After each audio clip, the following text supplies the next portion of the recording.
তাদেরকে এই নোংরামি থেকে বেরোয় আসা উচিত। কাঞ্চন ভাইকে আবারও বলবো, আপনি 21 পদক সম্মানিত লোক, এই নোংরামি বন্ধ করেন। রিয়াজ ভাই আজকে অভিনয় করে মেকি কান্না কাটতেছে, উনি এই শিল্পীদেরকে সহযোগিতা করছে। আচ্ছা, আপনি যখন সহযোগী করা হয় আপনাদেরকে, সেই বোর্ডে রিয়াজ ভাই ছিল না? ছিল। জিজ্ঞেস করেন সামনে, উনি কিন্তু কাঞ্চন ভাই ছিল, কাঞ্চন ভাই ফারুক ভাই ছিল, ফারুক ভাই ছিল, আলমগীর ভাই ছিল। সবাই তো শুনতেছে। আমার কথা দোষটা কেন একা জায়েদ ভাই? শিমুর সাথে গত 2 বছরে আমার কোনোদিন দেখা হয়নি, কথাও হয়নি, গত 2 বছরে। আর যা দেখছেন 3-4 জনকে সামনে রেখে পিছনে কলকাঠি অন্য কেউ নড়ছে, শুধু নির্বাচনকে সামনে রেখে।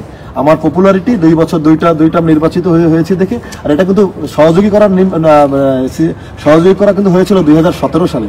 তো 2022 সালে এসে এ নিয়ে কেন কথা বলা হচ্ছে? এবং ওনারা কিন্তু অলরেডি কোর্টে, এটা হাইকোর্টে মামলাও করেছেন। তো মামলাটা তো চলমান বিষয় নিয়ে কেন নোংরামি করবে? যদি আজকে আল্লাহ তাআলা দেখেন, আমি আবারও বলি যে র্যাব যদি আজকে আসামি ধরে না ফেলতো, এটা নিয়ে কালকে এফডিসি তারা বড় ইস্যু করতো।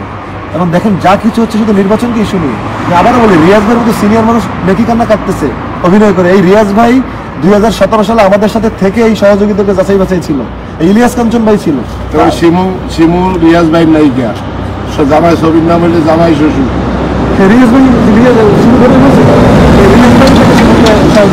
ইন্ডাস্ট্রির ম্যাক্সিমাম অনেকগুলো লোক এর সাথে এক হয়েছে, যারা এই শিল্পী সমিতির ভালো চায় না, আমার ভালো কাজগুলোকে। আমরা বলতে পারি যে শিমুর এই হত্যাকাণ্ডকে কেন্দ্র করে নির্বাচনকে প্রশ্নবিদ্ধ করা হচ্ছে 100%। যার কারণে তো রাতে আমি আমি কিন্তু 1 মিনিট দেরি করিনি। আমি সাথে সাথে আমাকে যখন আমার এই মিডিয়ার ভাইয়েরা আপনারা ফোন করলেন, আমি বাসার থেকে কিন্তু আরেকটা জায়গায় ছিলাম, সেখানে গিয়ে আবার রেডি হয়ে তারপর বের হয়ে আসছি। শুধুমাত্র আমার বড় ভাইয়ের বাসা এইখানে যেখানে থাকবো, যেহেতু এখানে আসছি, যে আপনাদের এগুলো ক্লিয়ার করা উচিত। বিকজ 2-3টা একদম এমন ধরনের মেয়েরা এগুলো নিয়ে শুরু করছে যে আমি আবারও বলি, এই সাদিয়া নামের মেয়েটার দৃষ্টান্তমূলক শাস্তি হওয়া উচিত। যে মেয়েটা আমার শিল্পী সমিতির মেম্বারই পাইনি আমি কখনো এসে তাকে। একটা কথা হচ্ছে, তাকে কিন্তু বাতও দেওয়া হয়নি সহযোগী করে, তাকে আমি পাইনি এই কাগজ কলমে কোথাও। সে মেম্বার ছিল না আমার আমলে, যখন সাকিব ভাই এবং অমিত হাসান ছিল সেই সময় সে মেম্বার ছিল। হঠাৎ থেকে বলতেছে আমাকে সাজিয়ে এটা নিয়ে যদি আজকে এই ঘটনা না ঘটতো র্যাব, কালকে আমি এফডিসিতে বিশাল, আপনারাই বিশাল সাংবাদিক সম্মেলন শুরু করতেন। থ্যাংক ইউ, আপনার পয়েন্টটা পেয়ে গেছেন।